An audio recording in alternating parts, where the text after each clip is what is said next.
Fala, e aí, beleza? Forte abraço, mais uma vez, muitíssimo obrigado por retornar ao meu canal. Você que ainda não me conhece, sou Mauro Santana, jornalista há 17 anos e há 16 realizando a cobertura ininterrupta do Flamengo. Passei por grandes veículos de comunicação no Brasil, como a Super Rádio Tupi no Rio de Janeiro, Rádio Bandeirantes no Rio e em São Paulo, Bradesco Esportes FM no Rio e em São Paulo. Na internet fui editor de conteúdo para o portal Super Esportes dos Diários Associados e na TV eu trabalhei na TV Bandeirantes. Eu fiz a cobertura de grandes eventos esportivos como Copas do Mundo e Olimpíadas, mas nada me deixou mais realizado que estar ao lado do meu clube do coração. E agora, neste canal, estabeleço um elo com você para que possamos discutir os principais assuntos e as notícias mais relevantes do clube de maior torcida no mundo. Se você ainda não se inscreveu, peço que você se inscreva no canal e assinale o sininho de notificação. Já chega deixando aquele like, esperta o seu joinha, que é muito importante para este vídeo. E se puder, compartilhe com os seus amigos, coloque no seu perfil no Instagram, no Facebook, no Twitter, no grupo de WhatsApp, avisa para todo mundo que neste canal nós temos notícias diárias do Flamengo. Se quiser me seguir nas redes sociais, o link está na descrição do vídeo. Um algarismo, Mauro Santana tudo junto e o Santana com 2 N's. Isso no Instagram. No Twitter a mesma coisa. Um algarismo, Mauro Santana tudo junto e o Santana com 2 N's. Este que é mais um quadro da playlist Comentário Sem Freio para falarmos a respeito da crise política que, apesar da tentativa de ser abafada, ainda persiste nos bastidores. E muita gente se pergunta, e agora, qual o futuro do futebol do Flamengo depois da instabilidade causada pela saída de Paulo Pelaipe, então gerente de futebol do Flamengo no ano passado, e que foi um dos principais responsáveis pelo sucesso do Flamengo, ele que além da negociação direta com vários dos reforços que ajudaram o Flamengo a conquistar os principais títulos da temporada passada, também foi quem sugeriu a contratação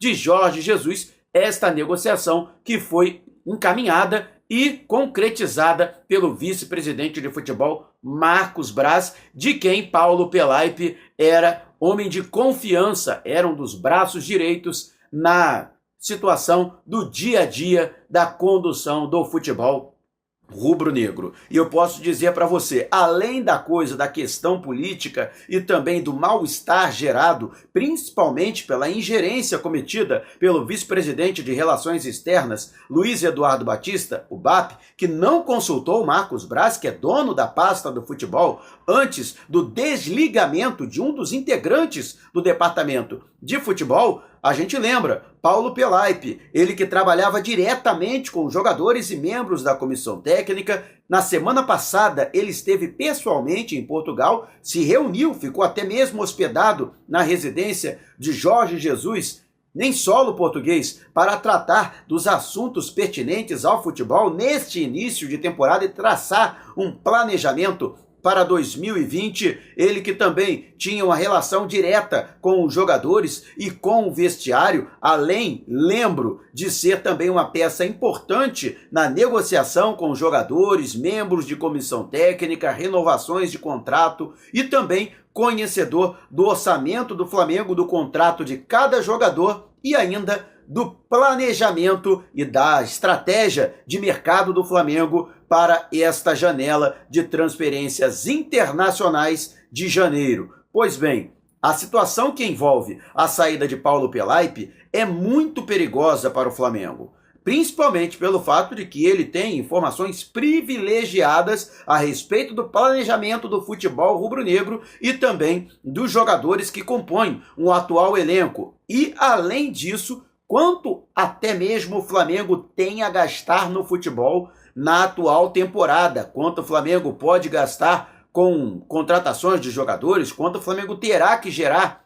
na venda de jogadores e até mesmo quanto o Flamengo poderá gastar por mês com o futebol, com os salários, com a folha salarial, com a folha de pagamento. Isso sem contar dos contatos que foram estabelecidos pelo próprio Pelaipe, as negociações das quais ele estava fazendo parte, sentando à mesa juntamente com o Marcos Braz, e algumas dessas negociações ele inclusive estava encabeçando e encaminhando informações ao vice-presidente de futebol do Flamengo. E se não bastasse todas essas situações, todas essas informações, né, ele ainda tem conhecimento e contato com empresários, representantes, empresas que administram carreiras de jogadores. Obviamente, ele é hoje valiosíssimo não somente pelo profissional que ele é, competente, Paulo Pelaip, até porque passou por grandes clubes do futebol brasileiro, não somente pelo Flamengo, ele que construiu a sua carreira no futebol do sul do país, mais notadamente no futebol gaúcho, mas porque ele tem informações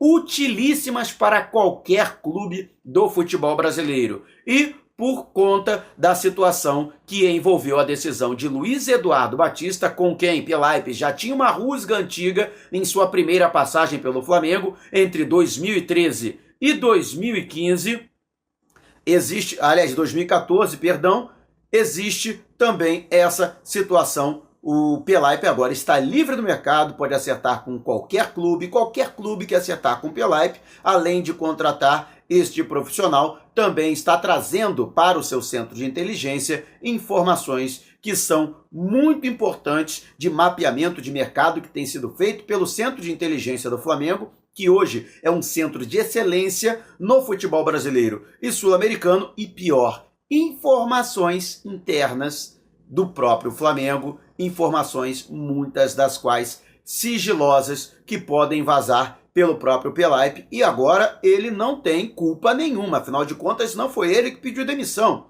ele foi saído do cargo, então ele não tem problema nenhum em repassar essas informações, não é nenhum problema de antiética, ele não está sendo antiético por conta disso, afinal de contas ele não pediu para ser desligado do cargo, muito pelo contrário, até estava a sua renovação encaminhada pelo próprio vice-presidente de futebol, Marcos Braz, e essa renovação acabou sendo brecada. Olha, tem muita gente falando a respeito, inclusive tem gente falando que a decisão, na verdade, foi de Rodolfo Landim, do desligamento do Paulo Pelaip, que me causa até estranheza, porque até são notícias, duas notícias diferentes saíram no Globoesporte.com, uma na segunda-feira, tão logo, né, eclodiu a informação da não permanência do Paulo Pelaip, e já no dia seguinte uma informação completamente distinta, né, até núcleos, né, informacionais que são completamente antagônicos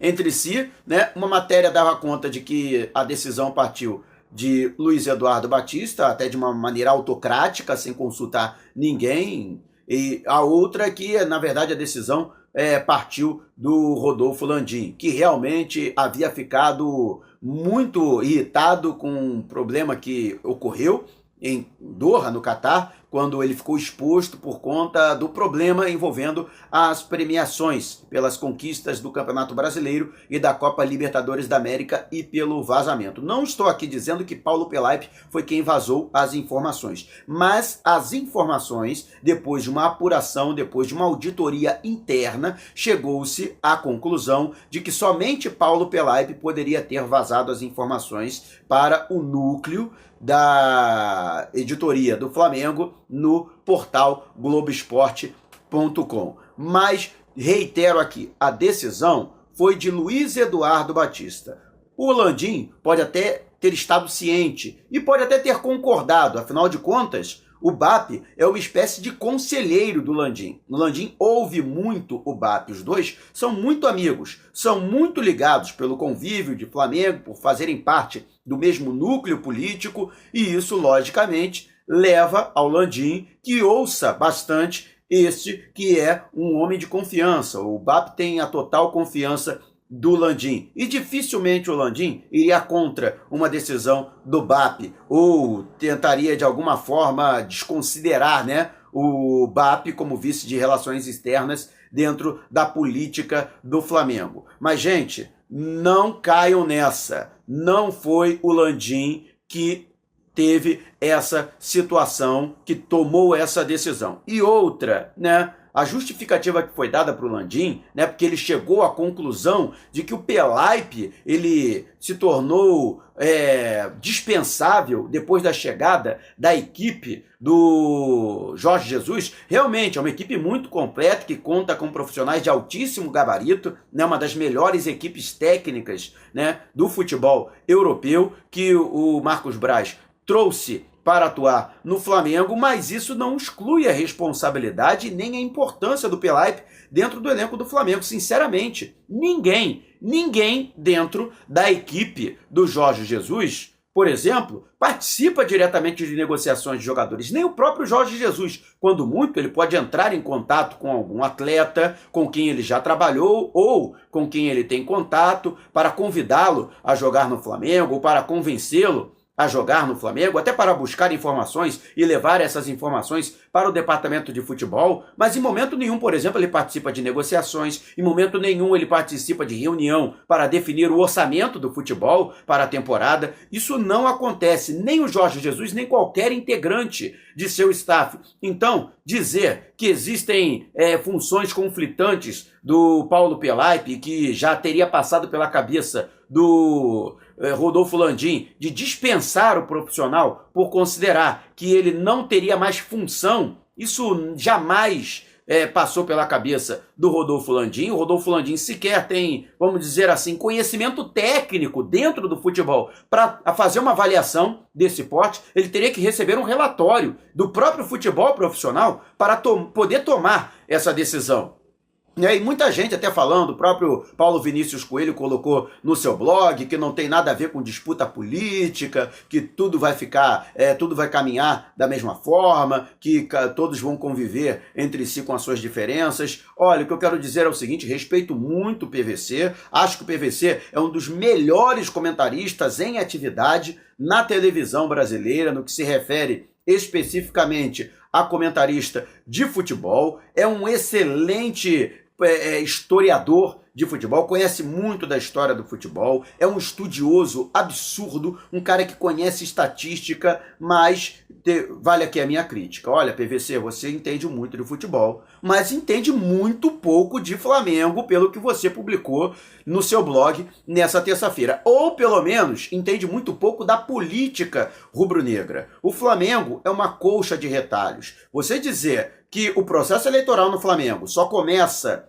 em agosto do ano da eleição, ou seja, o processo eleitoral só vai começar em agosto do ano que vem, você se passar um recibo de desconhecimento absurdo do que é a política do Flamengo. Na verdade, o processo eleitoral no Flamengo, né, os bastidores, a movimentação, a articulação política no Flamengo já começa logo depois do resultado final da eleição anterior. Já começam a pensar na eleição seguinte. É assim que funciona. Palavra de quem acompanha as eleições do Flamengo desde 2003, na eleição que reconduziu Márcio Barauquel de Souza Braga ao comando do Flamengo. E eu já vi muita coisa nessas eleições. Cobri as eleições de 2003, de 2006, de 2009, 2012, 2015 e do ano passado. E posso dizer, o Flamengo vive em ebulição política. Essa é a verdade. Ebulição política, infelizmente, é a tônica do Flamengo. Mesmo quando a equipe vai bem, como foi o caso do ano passado, em 2019. E sim, já tem muita gente pensando no processo eleitoral de 2021, até porque sabe-se dentro da administração, até dentro da situação, que o Rodolfo Landim não virá como candidato e muita gente quer a cadeira dele. Beleza? Agradeço enormemente você ter assistido o meu vídeo até o final. Se você discorda de alguma coisa que eu disse ou se quer acrescentar algo, pode deixar o seu comentário aqui abaixo. Só peço que você não saia sem antes deixar o seu like. Seu joinha é muito importante para este vídeo. Se você ainda não se inscreveu, inscreva-se e assinale o sininho de notificação. Se você quiser me seguir nas redes sociais, Instagram, algarismo, Mauro Santana tudo junto e o Santana com 2 N's, o Twitter é a mesma coisa. Algarismo, Mauro Santana tudo junto e o Santana com 2 N's, o link está na descrição do vídeo. Peço que você não vá embora depois desse vídeo. Além da playlist Comentário Sem Freio, você tem tudo sobre o Flamengo, você tem os gols que eu narro pela Rede Fla, você tem um pós-jogo com a minha avaliação das partidas do Flamengo, você tem as crônicas que eu já compus em homenagem ao rubro-negro. Então, passei pelo canal, usufrua do conteúdo. Eu vou ficando por aqui, mas você pode me reencontrar em algum outro vídeo aqui mesmo do canal. Combinado? Valeu, forte abraço!